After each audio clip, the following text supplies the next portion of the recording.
माझा तो अनुभव कसा आहे माहिती का? हे मी आजही तुला सांगतो ना, मला अक्कलकोट स्वामींपेक्षा नरसिंह सरस्वतींचं जास्त अट्रॅक्ट केलं.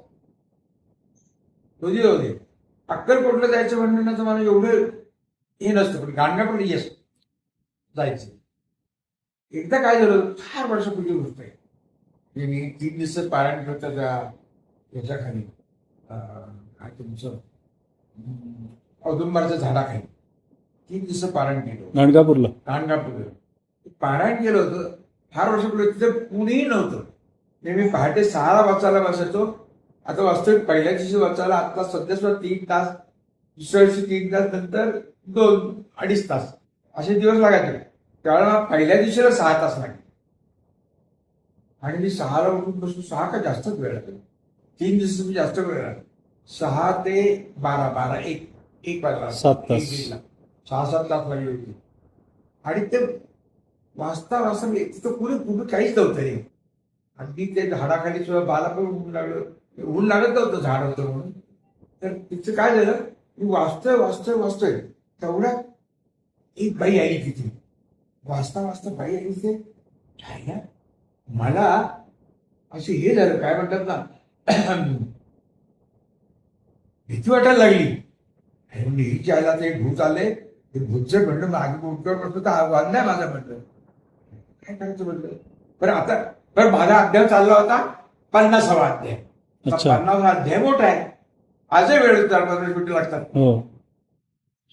मोठा करावं काय म्हणावा, हे जास्त गुप्त आहे. अरे म्हणलं आता मला आधार पडून वाचत बसावं म्हटलं म्हणजे की आपल्याला काय होणार नाही. म्हणून मी मग जोरजोर वाचत. मी जेवढा जोरात वाचतो तिची जोरात चालेल घुमायची.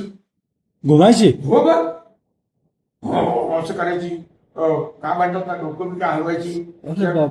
काय म्हणतात ना, वेण्या काय केस अशी करायची. ते बापरे जाम घाबरलो. तिचा नवरा होता बाजूला. बरं बाकी कुणीच नव्हतं आजूबाजूला. तिचा नवरा होता तिथे. म्हणलं हा आहे एवढा थोडासा आधार होता. आणि म्हटलं पोथी आहे. पोथीचं जे आहे ते पोथीचं म्हटलं आता की पोथी आपण जेवढं वाचावं ती हुकते, जेवढं वाचावं तेवढी हुकते, तेवढी मी घाबरतोय. तरी पण कसं वाचता काहीतरी थोड्या वेळात आपण नक्की वेळ नाही सांगतात. 10 मिनिटं गुंगी असतील, नसतं 10 मिनिटं गुंगी असतील. कारण तो अध्याय चालूच होता मला. तेवढ्यात ती गेली पळून तिथून, माझ्या सोडून गेली आणि पळत त्या नदीत गेली संगमावर. आणि नदीत संगमावर गेली, तिथे तिने उडी मारली पाण्यामध्ये. पाण्यामध्ये उडी मारली ती मोकळी आहे. 1% इकडचं चुकीचं मागं पुढे नाहीये. कारण मला हे चांगलं आठवतं. याच्यामध्ये 1% जास्त नाही कमी नाहीये. ती नंतर आल्यानंतर माझ्या शेजारी बसली. मग ती ऐकायला लागली. ती शांत होती. त्यावेळेस तिचा नवरा म्हटला की आज ही मोकळी झाली. अरे बापरे, आज ही मोकळी झाली. मला त्या 2 गोष्टी आठवल्या प्रकरण जाणाऱ्या.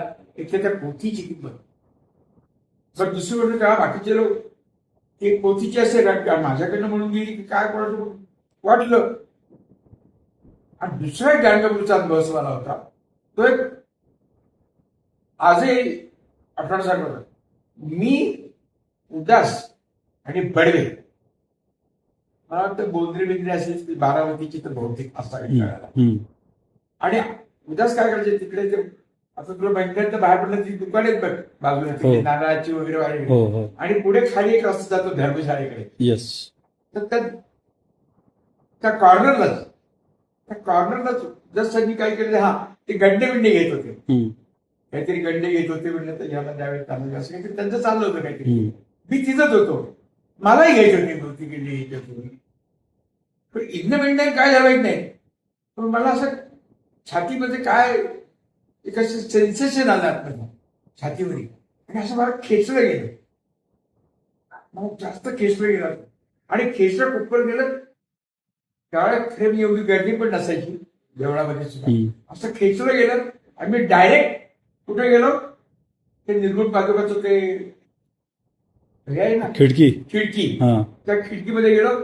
तिथून मी पादुका बघितल्या आणि बघितला गेला दर्शन तिथं पाया पडलो. त्या क्षणाला मी मोकळा झालो. अरे बापरे. हे भयानकपणा एकदम जाणीवाईक आहे. नाही असं पण नाही. तेव्हा उदास महाराज पण सोबतच होते. त्याला सोडून गेलो मी. बर. उदास महाराजांना मी सोडून गेलो. ते त्याचं चाललं होतं ते दोऱ्यांचं. दोरे घ्यायच्या गंडे दोरे वगैरे. तर मला पण घ्यायचा होता. हा हा बाजार राहिला बाजूला. नंतर मी घेतला. हम्म. तो बाग वेगळा. ती घटना आठवती. तिसरी गोष्ट म्हणजे एकदा मी हे सेक्शनला आमच्या बाहेरच्या हे सेक्शनचं घर माहिती नाही. बाहेरच्या रूम मध्ये होतो आम्ही. हा तिथंच काहीतरी करत होतो. माझ्याकडे संचार झाला महाराजांचा. हम्म. बडवे काय म्हणली, महाराज उदास उदास म्हणतो उदास यांना जरा एकदा लाथा घाला. नाही, यांना जरा एखादा फटका द्या, मी जरा सुधारतो. म्हणजे तुम्हाला म्हणत तुमच्याकडे उद्देशून. मला फटका मला सांगितलं.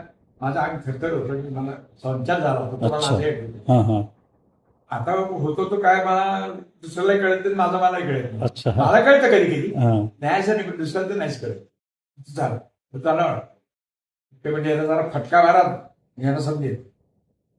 बडवे गप तो डावरा नाही तर लाथा खाल त्याच्या. अरे मग मी काय करणार, बापरे. मध्ये पाडणार नाही.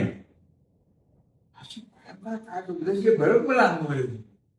तुझं काय आणखी काय जे आलं असं त्याच्यात मग दोन तीन अनुभव मी अशा घरात बसलो आणि ते घरात ते हे होतं काय घरातल्या तो स्वामींचा फोटो. हा हा मी पूजा करतोय आणि काहीतरी म्हणत होतो, काय करतो पूजा करत होतो. स्वामींच्या फोटोकडे स्वामींचे मोठे फोटो मी दिसतच नाहीये. स्वामी दिसतच नाहीये. फक्त ती काय फ्रेम, फक्त फ्रेम दिसते. नाही, ते काय असतं कडेरी आपण म्हणतो त्याला काय आउटलाईन. आउटलाईन. हा स्वामींची फक्त आउटलाईन होती. स्वामी नाही तसं दिसत कशी नाही स्वामी मला. पण त्यावेळेला माझ्या मग संचार त्यावेळेला पण झाला. अच्छा. तुम्हाला मग त्यावेळेला मला वाटलं की आपलं आय एम समथिंग, हा आय एम समथिंग. आणि त्याच दिवशी रात्री मला त्याच दिवशी सेम 2 घटना घडल्या. 10-11 वाजता स्वामी मी झोपले असताना मला पाहुण्यात आले आणि मला झोपवत होतं. अच्छा. म्हणजे अर्धावर झोपेत असतील, पहाटे असेल, पहाटेच बहुतेक पहाटेच असेल. आणि थोड्या वेळ स्वप्नात आलं. त्या स्वप्नामध्ये पुढे आलं ते आपले गजानन महाराज आहेत ना, शेगाव मग गुरुमंदिर. गुरुमंदिरातले. हा गुरुमंदिरची जे शेगाव ते गजानन महाराज आहेत ना, ते माझ्याकडे त्यांनी माझ्या पाठीवर हात मारला आणि म्हणले आता तुझ्याकडे सुरू झाले काम. अक्कलकोटचे गुरुमंदिराचं म्हणताय. येस, अक्कलकोटचे गुरुमंदिर. ते गजानन महाराज म्हणून आता तुझ्याकडे सुरू झालेले. पाठीवर थाप मारला, आता कार्य कर का काम कर, काहीतरी असं बोलले. या काही काही गोष्टी ना अनफॉरगेटेबल विसरू शकत नाही. ते आहे काय करायचं काय नाही.